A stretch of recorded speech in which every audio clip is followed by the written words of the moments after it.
Good morning सांग मैंने जय जगन्नाथ। आज संडे से एक्सरसाइज कैंसल गोटे दिन बॉडी की हिल रेस्ट दरकार से किंतु उठिकी आम टे डेरी रे ब्रश फ्रश कर सेक पीलु गोटे ग्लास देन तापर पनीर सैंडविच काल पनीर थिला तो खाईदेलु। तापर आज संडे थिला तो इच्छा है टे आमिष खायापाई तो सबुदिन से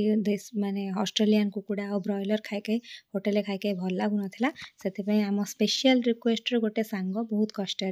आम देसी कुकुड़ा टे आनी देखु किंतु एठी राउरकेला सांग मैंने ड्रेसिंग फ्रेसिंग करूना से मुझे लगी पड़ी जेहेतु खाइबी टिके कष्ट तो करिया पड़ो ना कष्ट न कले चिकेन केमती मिल तो से मुझे बसिक गोटे तसलार तसलाए चिकेन मुझे एका खाइबिनी आम 5 जन बोली खाइबू बोली एकाथरे टिके बेसी अमाउंट आसी धोवा धुआ धुई करने अगणारे पूरा बसी पड़ी चेकामाड़ी पकईकी तापर सबूक चिकेन बाहर कर सारापर मुझे भगवान आकु तो 2-3 थर धुआ ना हेबनी कराट कौन 4-5टा पीस भी पलि आसी मु कराट भल पाएनि किंतु जी खाऊे से निश्चय खुशी हो देखिकी कहीं लोकटा देना एत कष्ट तो जी खाइबा लोक तो निहाती थे ना कौन से बोका तापर देखो मुझे पानी फाणी पूरा खोली केते भलसे सफा करुच्ची आपण मैंने भी पूरा चिकन कर 2-3 थर सफा करेंगे कहीं देसी कुकुड़े लोम फोम थाए तो भलसे ड्रेसिंग कराया पड़ो तो मुझे मोर कार्यक्रम कला भितर पलि आस देखो गेस्ट कि जान लो बिलेई नानी जो पलि आसी खाली कौच मे आऊँ कहूँ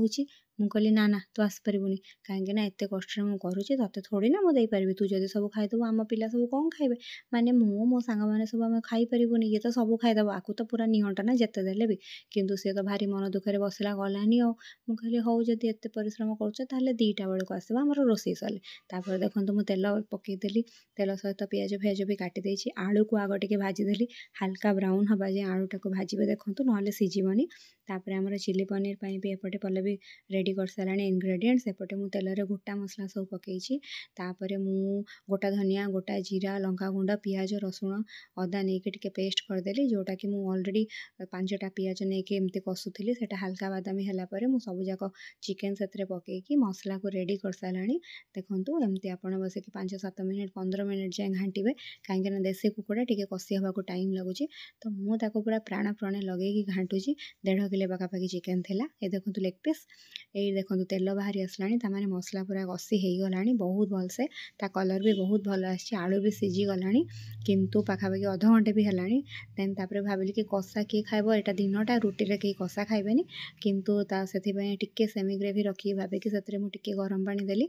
लुण फुण सब टेस्ट होता विश्वास करूँ तापर देखला बेलू ग्रेवी मुझे भावी कमिज आम एत जन से आउ टे पानी देली गरम पानी देली कहीं टेस्ट तार चिकेन टेस्टा कमिबनी भल रहिबो से धनिया पत्र देली कहीं गार्निशिंग सुंदर भी देखा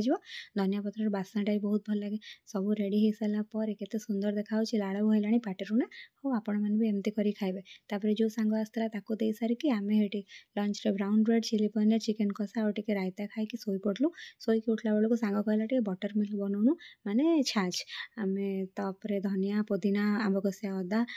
तापर चाट मसला कला लुण आ रोस्टेड जीरा ताको टिके गुंड कर आइस क्यूब पकईकी दही की ग्राइंड करके घूँ कि 2 ग्लास को पुदीना पत्र उपर सजे पी देकी पूरा पेटे जाऊँ बुलवाक भिडियोटी भल लगी लाइक शेयर और सब्सक्राइब करेंगे।